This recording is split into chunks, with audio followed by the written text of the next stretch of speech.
Welcome to Sightseeing Japan, the podcast where we explore the land of medieval warlords. I'm Paul Bresson. And I'm Jason Nealing. And today we're talking about the City of Nikko. So Nikko, just to give you an idea of where it is, pretty much straight north from Tokyo. You can get there in just a couple hours by train from Tokyo. It's located in rural northwestern Tochigi Prefecture. So it is not a big place. Like downtown Nikko doesn't have skyscrapers or anything like that. This is a little mountain town. Yeah, as of 2020, the estimated population was about 80,000 residents. Okay. So, little city, but definitely not skyscraper type city. Mm-hmm. And it is a very popular destination for both domestic and international tourists.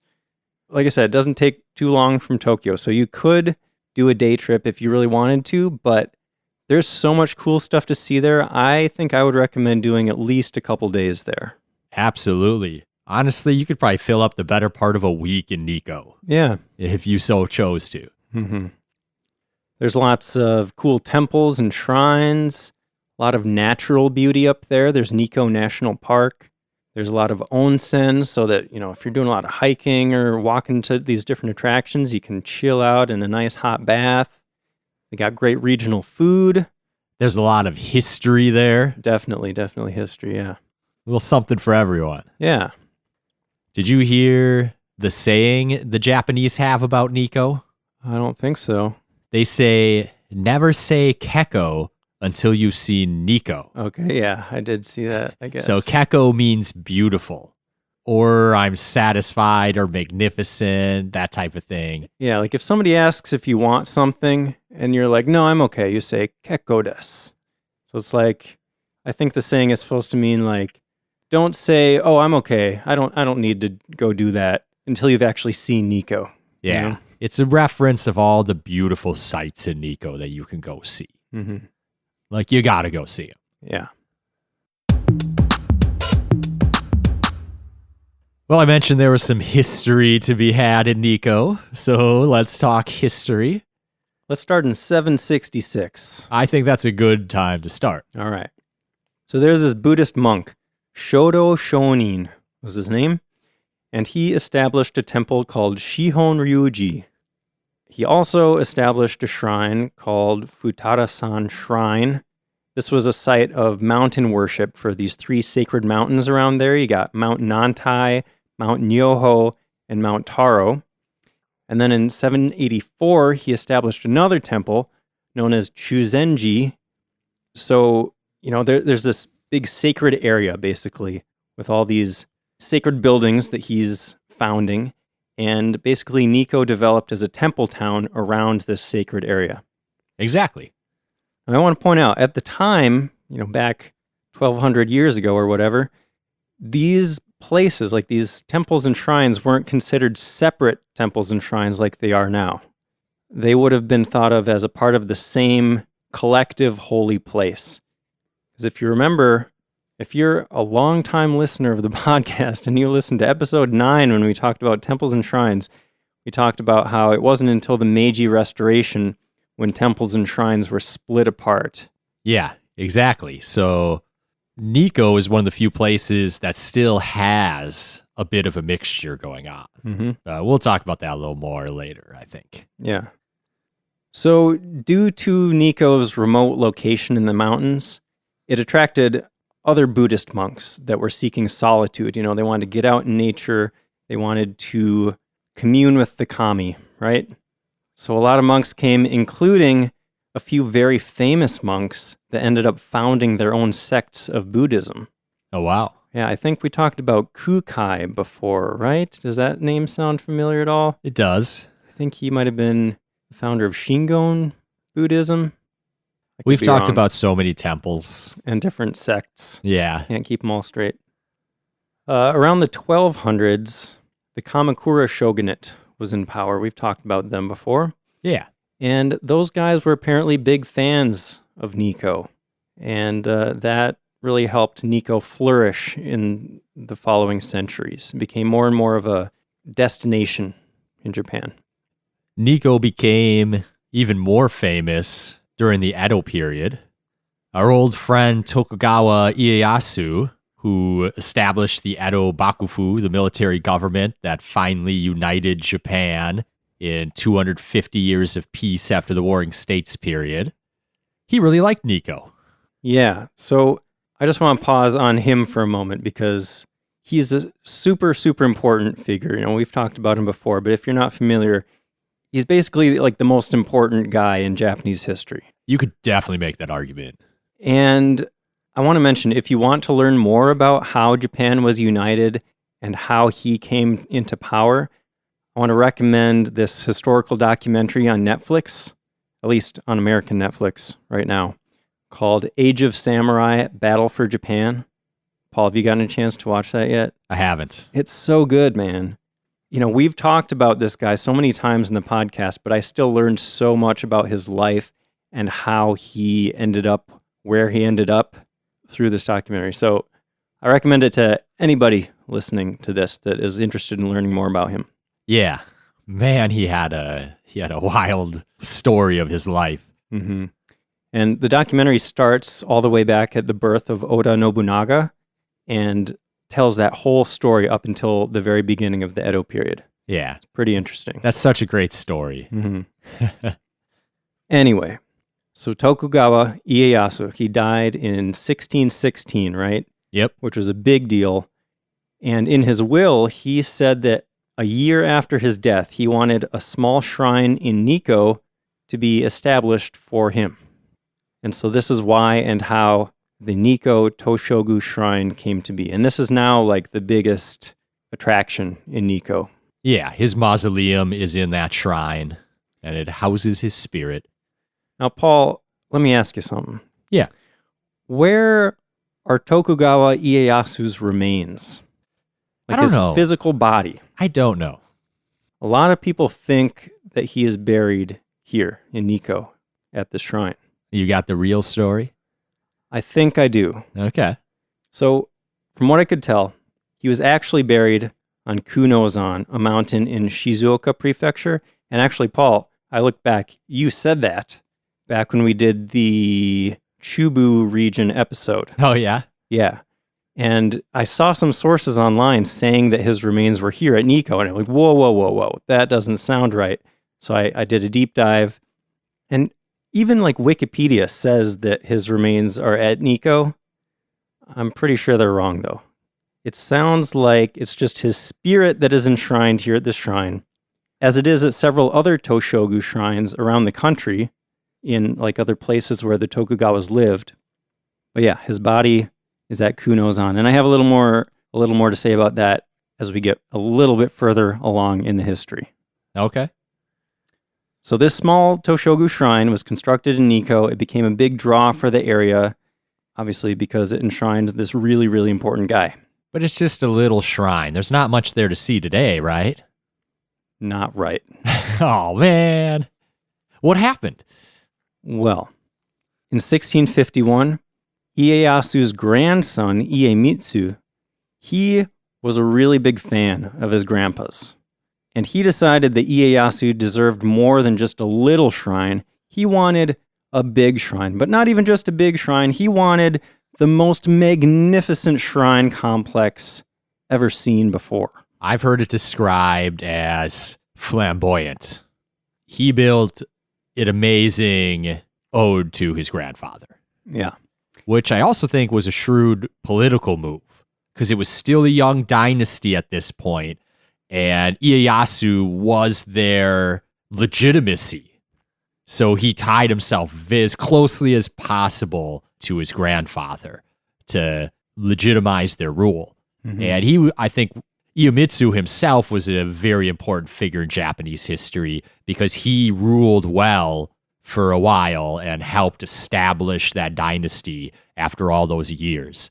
The first and second peaceful transfers of power in a new dynasty is always super dicey. Yeah. But they made it happen. And he was shrewd like this. And Iemitsu built himself a mausoleum nearby but purposely made it not as grand and not as nice. Yeah, I didn't want to overshadow his grandfather that he respected so much. That was another shrewd political move to make himself look really good. Yeah, totally. So I saw a lot of numbers thrown around when people were talking about him building this shrine for his grandfather. Yeah. So they say that he enlisted the best artists in the country. I saw numbers like 127,000 craftsmen. Okay. I also saw numbers like more than 450,000 laborers. Okay. So I'm wondering, like, are these craftsmen maybe the people that are doing all the intricate carvings and stuff, and the laborers, includes all the people that are just kind of doing more general construction kind of work? I don't know. That's a huge number of people. That blows me away. Yeah. And apparently he spent the equivalent of 250 million US dollars. And it only took 17 months to complete this rebuild. It's almost like everybody in the country was working on this thing. Yeah, this was a big project, and they wanted it done fast. So back to the thing about the uncertainty around where Ieyasu's remains are. I read that it was right after this rebuild that rumor popped up about Ieyasu's remains being buried there. And I think this kind of ties back into what you were saying about how he was, it was a political move to make them look really powerful, because supposedly this deception was started by the shogunate itself. They wanted to show how powerful they were by having the greatest tomb shrine in the land. It was a shrine so elaborate that it rivals that of an emperor. Yeah. They were the ones in charge. They want everybody to know it. Yeah. Apparently there's evidence of this in the writings of a spiritual advisor to Ieyasu, and also the modern-day Tokugawa family head, the descendants of the Tokugawa family. Yeah. They visit the tomb at Kunozan, Toshogu Shrine, not the one in Nikko. Okay. Interesting. So it seems, I'm pretty confident that his remains are at Kunozan. The family knows. If anybody does, they do, right? Yeah. Unless they're all got some angle to con us now. Maybe. No, but that makes sense. They're going to honor their ancestor where they know he is. Yeah. And it sounds like fairly recently, I don't know, some historians have confirmed somehow, or at least they're in agreement that the remains are at Kunozan. So, okay. So there you go. So in the Meiji period, Nikko became popular with foreign visitors to Japan, and before long, they built train lines to make it even more accessible. And since then, Nikko has kind of been slowly expanding, it seems like, and absorbing neighboring areas. Like in 1954, it merged with the neighboring village of Okorogawa, and in 2006, it absorbed several neighboring towns and villages. And of course, these days, it's a popular tourist destination for people from around the world. And like I said, a lot of cool stuff to see and do and eat.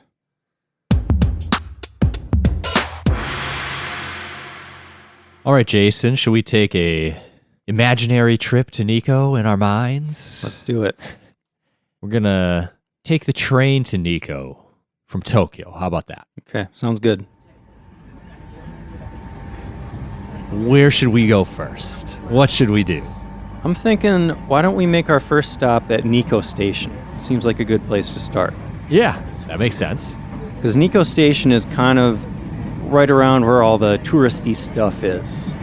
I saw this area called the Heart of Nikko. This would have been like the original Nikko before it started absorbing all those neighboring areas. Old City Nikko. Yeah. So we're getting off the train. We walk outside the station. Let's head northwest from here. I think that's where all this touristy stuff is. I'm following you. Okay. We're walking. Oh, it hey. takes us 362 steps. Oh, I think that's a river. We're coming up on a river here. Ooh, it's beautiful. Oh, it looks like it's called the Daya River. And I see there's this bridge here, like a modern bridge. There are some cars crossing. There are some people walking across there. But, oh, wait, what's this? There are all these tourists, like, standing on the side of the bridge, pointing cameras over down the river a ways. What's up with that? Now let's go take a look. Oh, man, there's another bridge down there. But that cool. this one looks old and cool. Yeah, it's like a footbridge, and it's one of those old religious-y, red bridges. Yeah, it's called Shinkyo Bridge. Hmm. And it is ranked as one of Japan's 3 finest bridges. I don't know who comes up with these lists. I know. But Every episode we have like, there's a list of the top 10 of whatever this thing is. I don't know. yeah. They just have top 10 lists all over the place in Japan, apparently. Oh, wait till we get to the waterfalls later. We got some Yeah. more lists coming up. Yeah. The current Shinkyo Bridge was constructed in 1636, but it's believed that a bridge of some kind has marked that spot for much longer. Mm-hmm. But it's unclear exactly when the first one was erected. There's actually a legend about when the first bridge appeared there. Hit me. I like legends. So Shodo Shonin, that first monk that we talked about that basically founded Nikko, Yeah. he wanted to climb Mount Nantai, one of those 3 sacred mountains around, but he couldn't find a place to cross the river. So he stopped and prayed and asked the gods for help, and a 10-foot tall kami called Jinja Daio appeared. He looked like a big devil, I guess. 10-foot tall devil. Okay. And he cast down a pair of snakes that stretched across the river to form a bridge. So Shinkyo Bridge is also known as the Snake Bridge for this reason. And there's actually a statue of Shodo Shonin nearby, too. That's cool. Mm-hmm. I guess snakes are kind of bridge-shaped if you stretch them out. Yeah. Make more sense than, like, making a donkey a bridge or something. Sure. Pictures are free. You can pay a small fee to walk across the bridge and back. Yep. 300 yen, I believe. All right, so let's cross this free bridge, Paul. I'm feeling a bit cheap today. Yeah, let's save our coins. All right. Okay, we're on the other side of the bridge. Let's head west from here. I think that's where all the cool stuff is. Okay.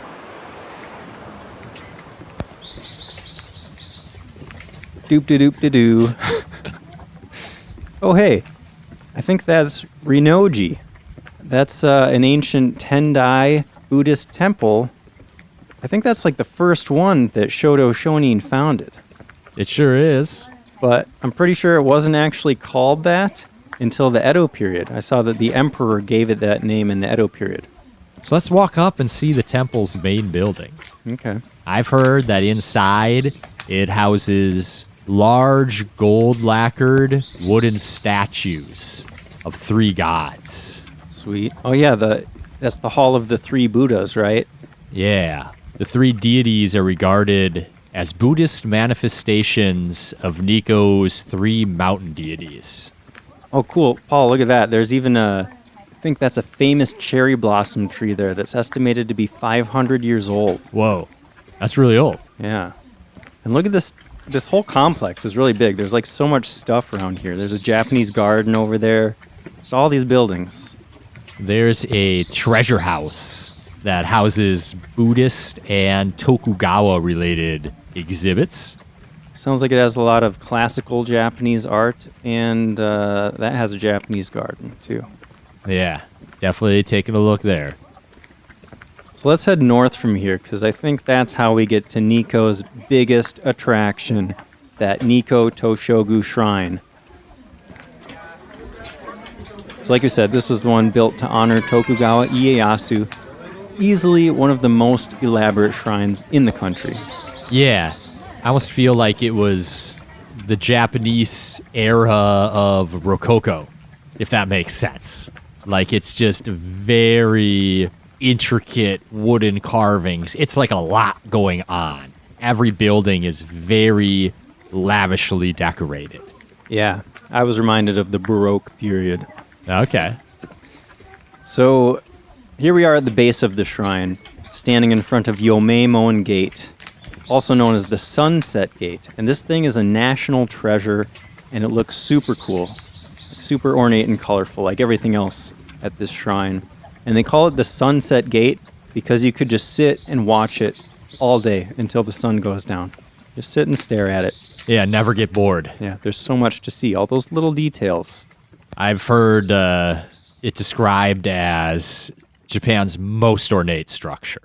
The gate? The gate, yeah. Okay. It's very detailed and beautiful carvings all over it. Yeah, if you're one of those people that like has seen a bunch of temples and shrines in Japan and you're kind of over it, you know, it's like, oh, they all kind of look the same, whatever, I'm not interested.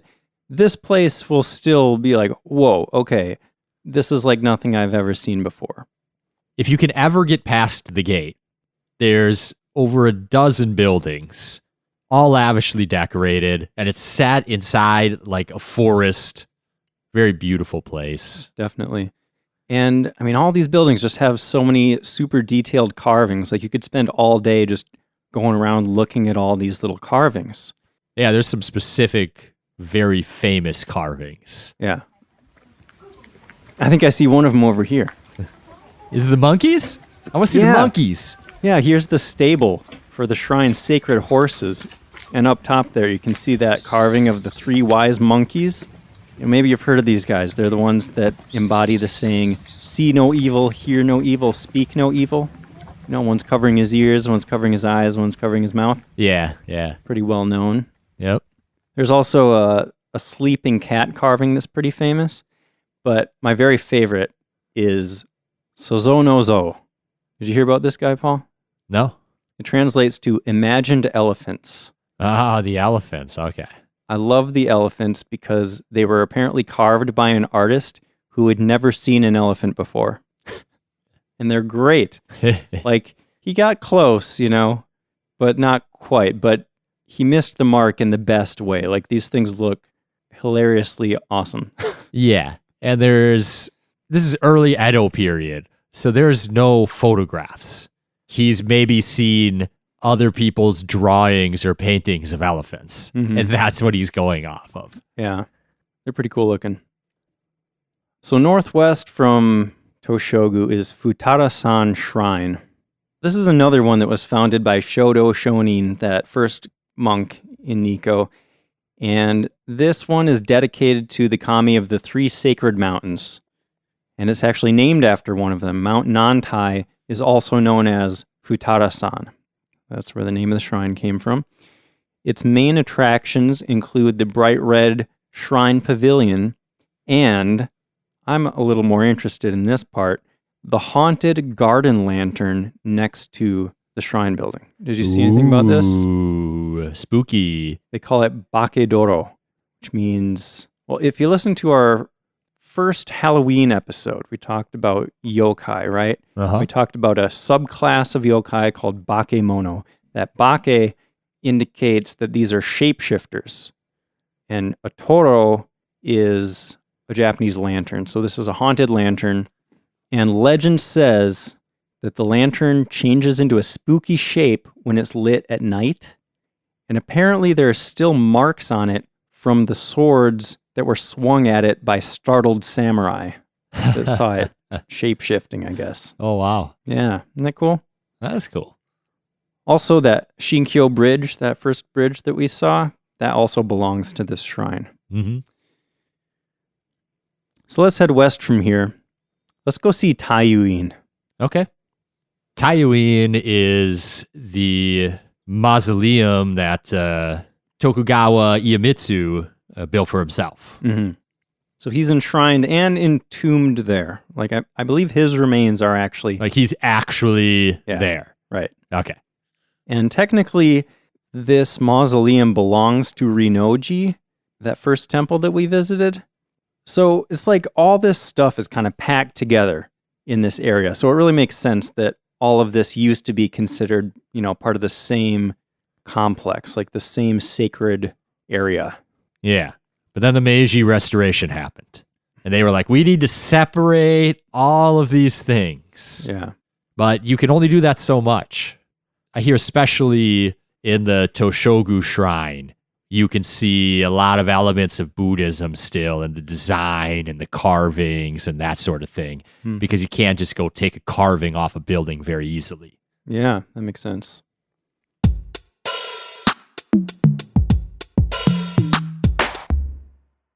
Okay, so we've seen all the temple shrine kind of stuff around here. Why don't we head southwest a little ways?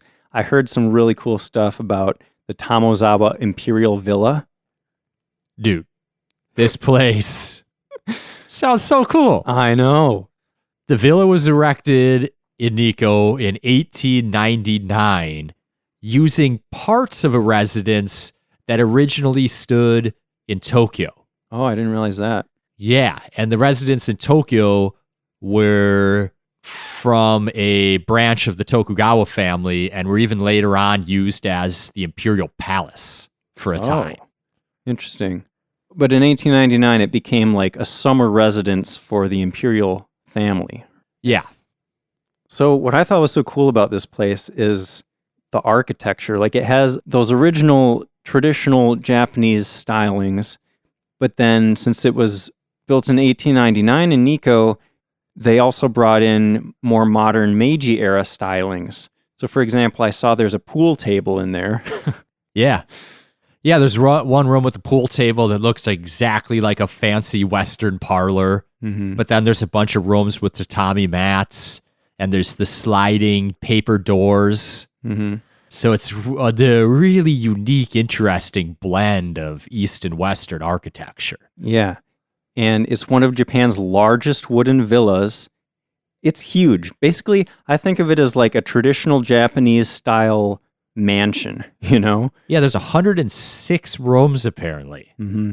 Like, wow. And you can wander through and see all these rooms. Well, not all the rooms, I think, but many of the rooms you can see. Like it's a museum now. You can see the emperor's bedroom and dressing room. And there's also a Japanese garden outside with a 400-year-old weeping cherry tree. Yeah. So cool. Yeah, it suffered neglect after World War II. And then in the year 2000, it was open to the public after some renovations. During World War II, this is actually where Emperor Hirohito hid out. That's Isn't that crazy. Yeah. That's crazy. Yeah, Tokyo probably wasn't a good place to be. Yeah. It's a nice place to visit. There's multilingual displays that you can read and learn about the place. And relax in the garden before you go. Sounds like a can't miss to me, at least. Definitely. This is on my can't miss Nikko list. Me too. The pictures are amazing. It just Yeah. looks like such a cool place. Yeah. So not far from that, there's the Kanmangafuchi Abyss. I love that name. Yeah. This is a gorge that was formed by a nearby volcanic eruption. And it looks pretty cool. There's a path you can walk along that gives you great views of the river below. And the path is lined with more than 70 stone Jizo. Now, we've talked about Jizo before. He's that friendly bodhisattva that protects children and travelers and stuff, right? Yep. He keeps coming up again and again. Yeah, he's super popular.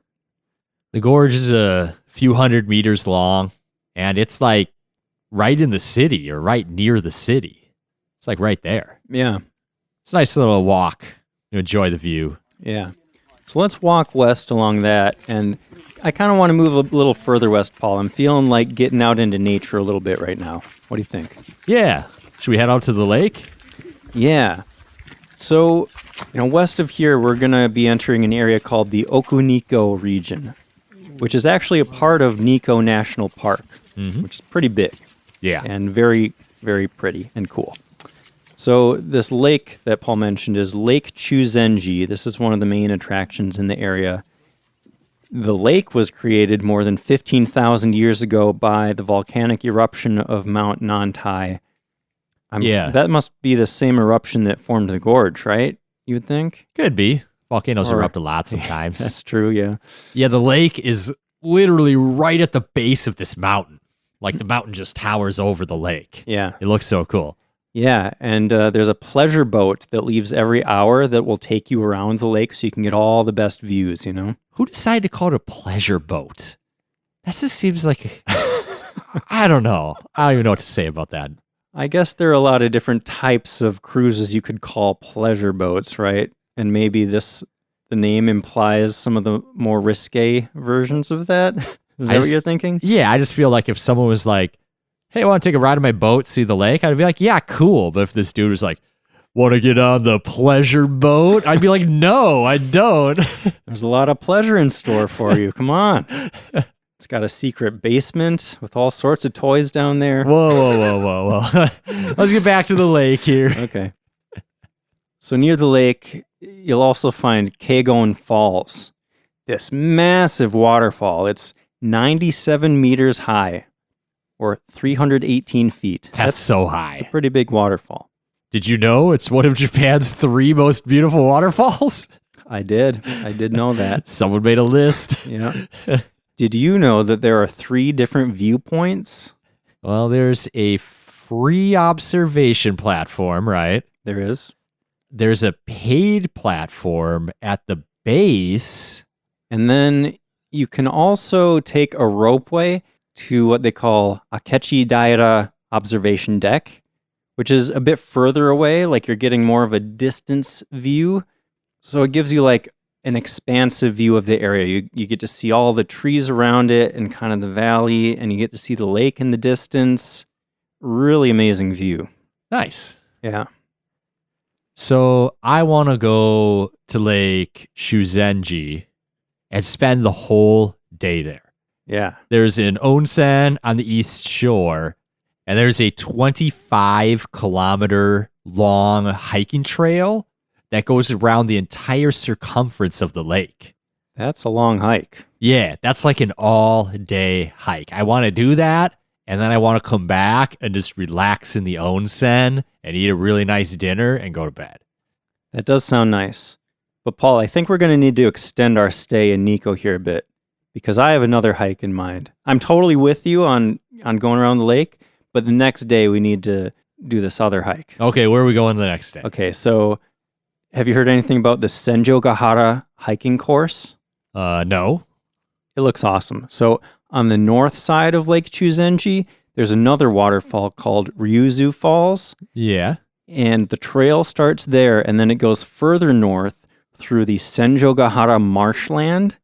Oh, It's yeah. like these beautiful marshes with mountains all around, and there's like a wooden boardwalk kind of thing that, is raised up above. So it's like not a difficult hike. Like you could call it more of a walk, but you'll need hiking shoes for the parts where it gets a little rocky or whatever, but it's not like serious, strenuous hiking, you know what I'm saying? Okay.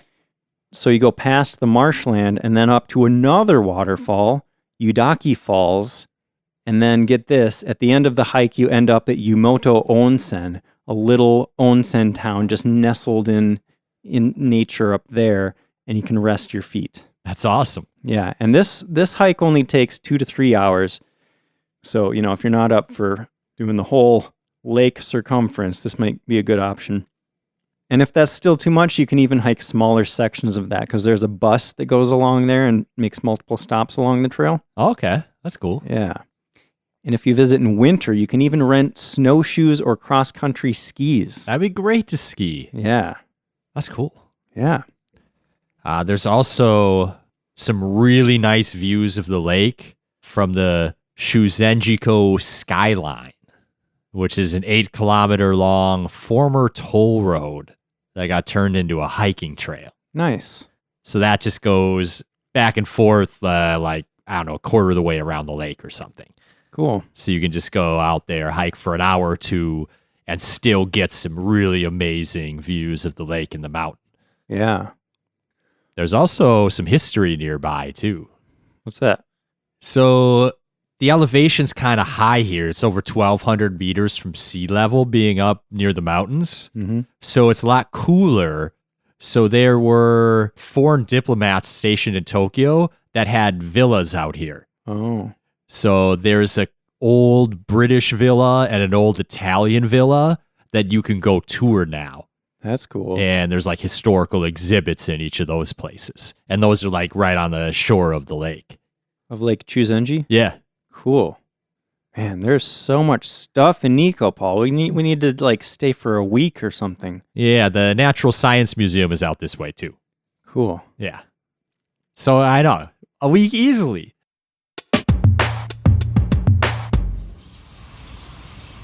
Well, Paul, I think I've had enough nature for now. How do you feel about going back to the city? Let's do it. So I'm thinking we go back a little further east than, Toshogu and all that touristy stuff we're doing. I want to go back to Imaichi. Okay. So this is one of those cities that merged into the expanded City of Nikko in 2006. And there's a lot of cool stuff to do here too. So I'm thinking we'll go back to Shimo Imaichi Station. I saw some cool stuff around there. Okay. So first, I was thinking, why don't we take a little break and have a few drinks? Yes, please. There's this historic sake brewery called Watanabe Sahei Shoten. Oh, I've heard of these guys. Yeah. We can learn about how sake is made. I heard that they'll give us a tour of the facility. They'll teach us about the differences between different types of sake. They'll teach us about sake pairings, like best types of food to have with different types of sake. Sounds like a very in-depth place. Like these guys know their sake. Yeah, they're making sake from locally grown rice with locally sourced water. So you get that authentic Nikko sake.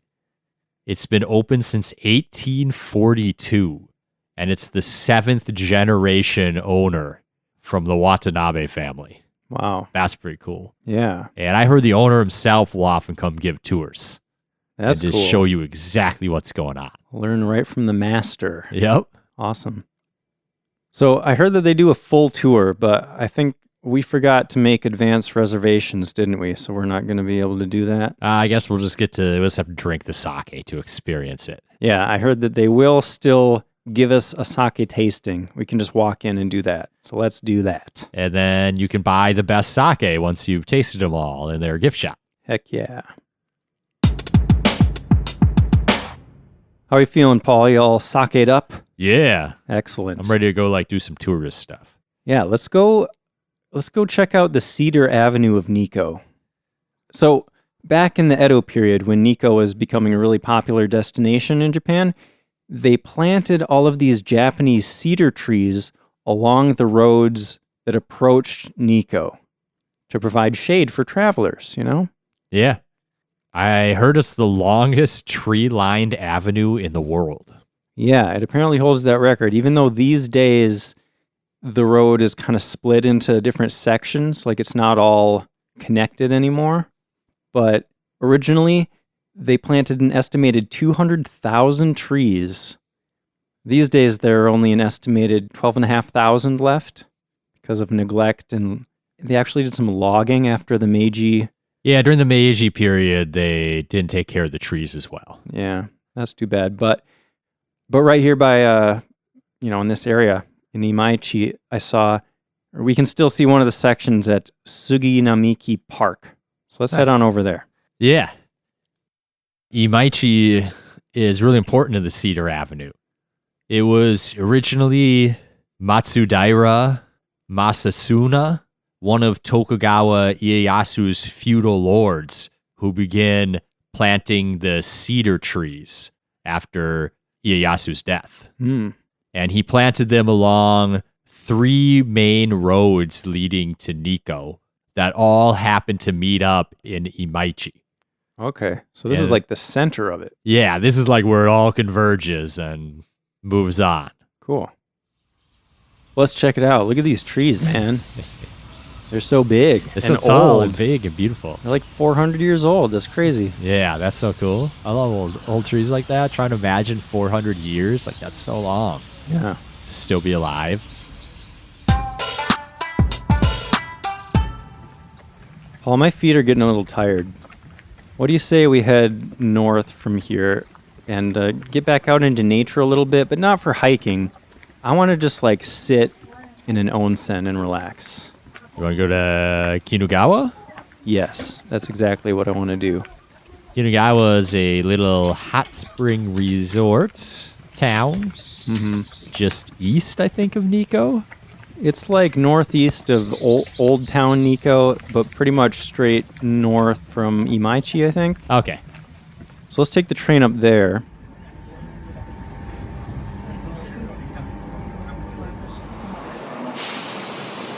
So here we are at the train station at Kinugawa Onsen. Dude, check this out. They have foot baths at the train station.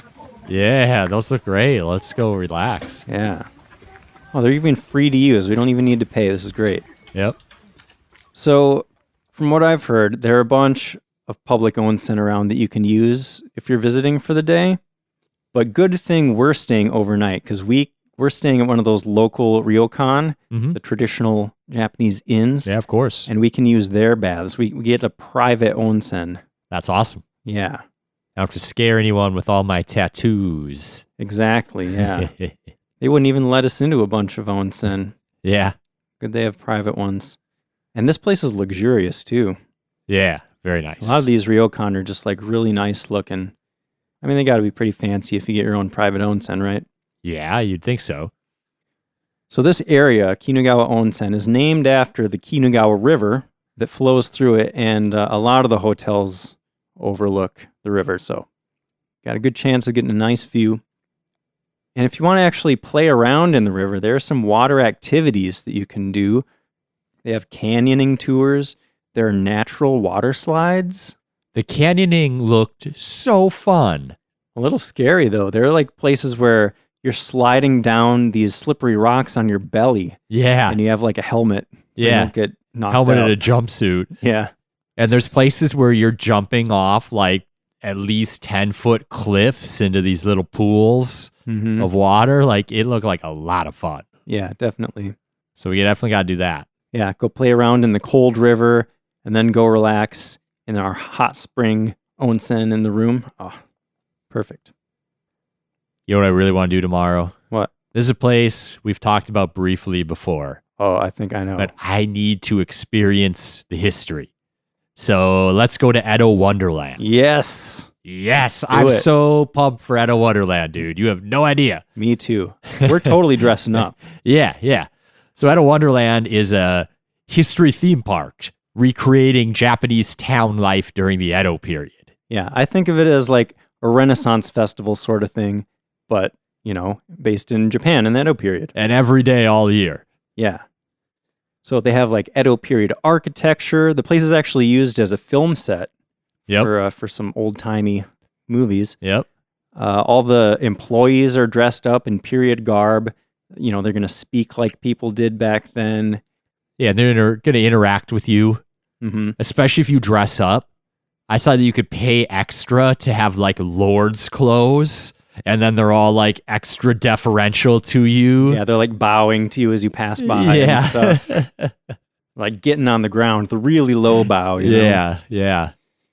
There's a section that like recreates town for like normal people. And then there's like a samurai quarter where everything's nicer, and that's what it looked like in the samurai part of town. Cool. I saw there are 7 theaters there. They have traditional themed shows, and they have all sorts of different activities you can do. Like they have ninja workshops, they have traditional archery, they have shuriken throwing, like little ninja stars. Yeah, it just looks super cool. A blacksmith and an armor repair shop that show you how period craftsmen worked. Cool. That seems so cool. There's 2 wax museums. That's always fun. Yeah. And they're apparently pretty wild. Like, one of them's a jailhouse, and it shows grisly scenes of prison life. And the other one shows battle scenes. Awesome. Yeah. Dude, let's go. Do you hear there's a haunted temple? No. Yeah. But I love it. There's a house of illusion. There's a ninja trick maze. Apparently, in the trick maze, you can see high enough that you could like see the maze, but it's still like tricky to figure out where to go. I was thinking it'd be like booby trapped. I don't know if they can do that to the tourists. Yeah, I guess. Yeah, I heard there's a ninja show that's super good. Yeah, a lot of ninja stuff. If you're into ninjas, this is a good place to go. So there is another theme park that I wanted to check out too. Yeah, this, if I know what you're talking about, I think you do. it seems really cool, but a little bit more low key. Yeah. After you spent all your energy ninjaing all day. Yeah, a little more relaxed. So this place is called Tobu World Square. It's basically just a park with over 100, 1 to 25. Is that how you say that? 1:25 scale is what I'm trying to say. Yeah, I mean, I would say 1/25th. Okay, there you go. 1/25th scale models of famous buildings from around the world. So there are all these different zones for different parts of the world. There's a Japan zone, an America zone, an Egypt zone, Europe zone, and Asia zone. And so like the America zone has like a little model of the White House. Yeah. And the Europe zone has like the Eiffel Tower. And, the Japan zone has all the famous buildings in Japan, but they're like really detailed, and they even have little people around them to show the scale and stuff. Yeah, there's little people so you can see what it looks like. I saw they had the Vatican, and there's a modern Japan section too. So they've got all like the classic Japanese buildings, but they've got models of the Tokyo Skytree and of Narita Airport. Apparently that one's popular. They got little mini planes in there too. Cool. Yeah, it just looks really cool to go walk around. Yeah. A lot of those buildings I haven't seen in person. It's one thing to look at a picture, but to see like the 3D model, especially with like, this is how big people are, to really get like more of an impact of like what those buildings must feel like. Yeah, you get to see it from like different angles and stuff. Yeah, I feel like I'd walk around like every single one, and like I'd take so much time, everyone with me would be like, oh my gosh, Paul, come on, let's go. That's how I always feel when we're on vacation. I always want to hang back and just spend like so much time at every little thing. Yeah. I'm good until I start walking, and then I'm like, I have to get to the next place I'm going, and I don't know why I'm just like that. Yeah, with over 100 of these models, you could spend a lot of time there, I feel like. Yeah, I feel like I'd be fascinated by everyone. I'd be reading all the history about it and everything. Mm-hmm.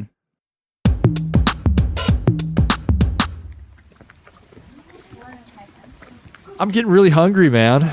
Yeah, man, let's go try some local specialties.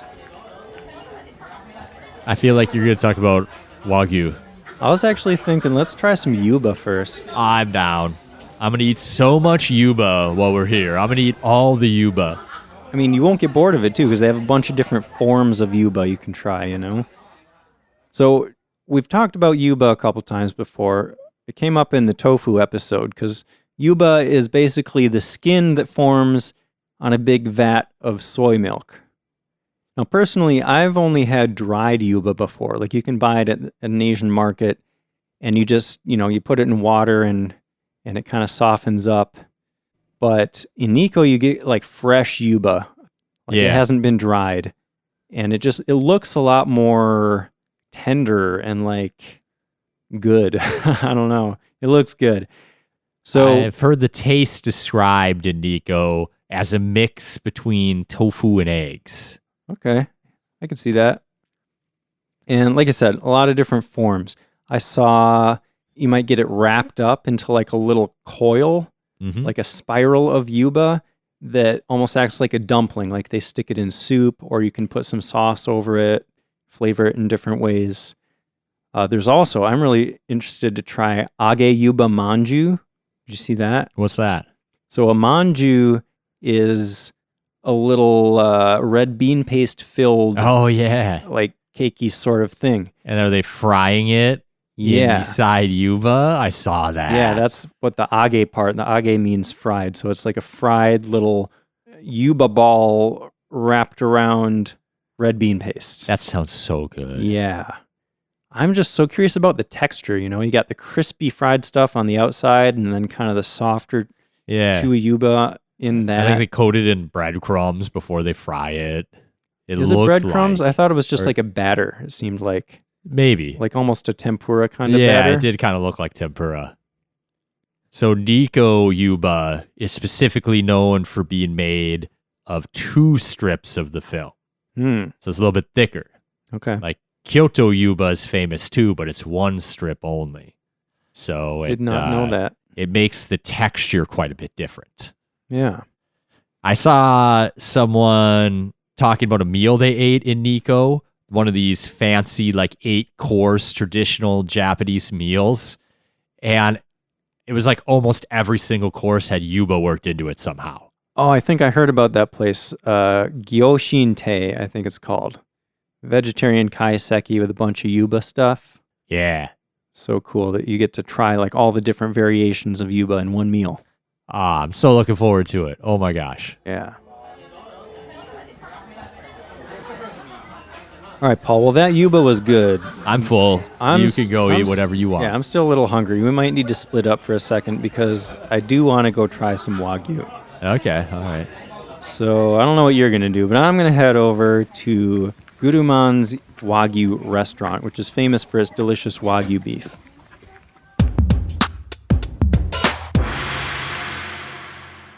All right, Paul. Well, that was a fun week in Nikko. It was a Nikko week. That was great. We should probably let people know how we got here if they want to do a similar trip, huh? Yeah, definitely. The easiest way is by the Tobu Railway. There's a Tobu Nikko line that you can get on at Asakusa Station in Tokyo. And then, like I said at the beginning, the ride is less than 2 hours. Really comfy train. They got nice reclining seats and all that. Like it's an upgrade from the local trains, you know. More of a long distance, real comfy train. Nice. Or if you have a JR pass already and, you know, you want to get the free trips that you can get with your JR pass, Yeah. there are also JR lines that will get to Nikko. But if you're using the Tobu line, there are a couple Nikko passes that you can get that both include a round trip as well as discounts at local attractions and shops. Yeah, there's a Nikko World Heritage Area Pass. That includes the round trip from Tokyo, and then unlimited travel on buses in central Nikko and on trains between Nikko and Kinugawa Onsen.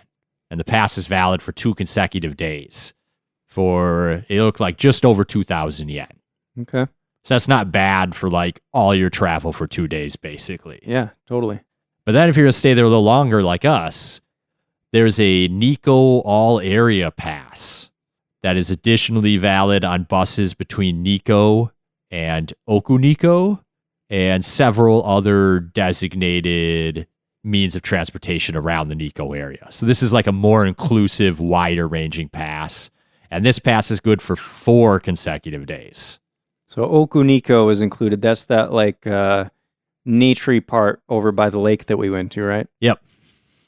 This pass is going to be 4,500 yen. Depending on the season. But you get 4 days out of it. Nice. All right. Well, that's all I have to say about Nikko, I think. Yeah, same here. Very cool place. Yeah, so cool. Well, if you want to learn more about Japanese stuff, check out our Instagram. We're SJP Podcast. I'm always posting pictures there and talking about the culture and all that stuff. If you're planning to take a trip to Japan, be sure to check out our travel tools section on our website, which is sightseeingjapanpodcast.com. We have a link there where you can buy a JR pass, and it's an affiliate link. So you'd actually be helping us out a lot if you went through that link to get your JR pass. We also have a donate link there if you would like to support the podcast that way. Paul, what are we talking about next time? On the next episode, we're going to be talking about a deep passion of mine. Karaoke. I love karaoke. Me too, man. Me too. So many good memories. Singing my heart out. A lot of them involve you also singing your heart out. Yeah, man. Let's do some Avril Lavigne duets. I'm so down. I'm so down. Let's do it. Let's cue them up. All right.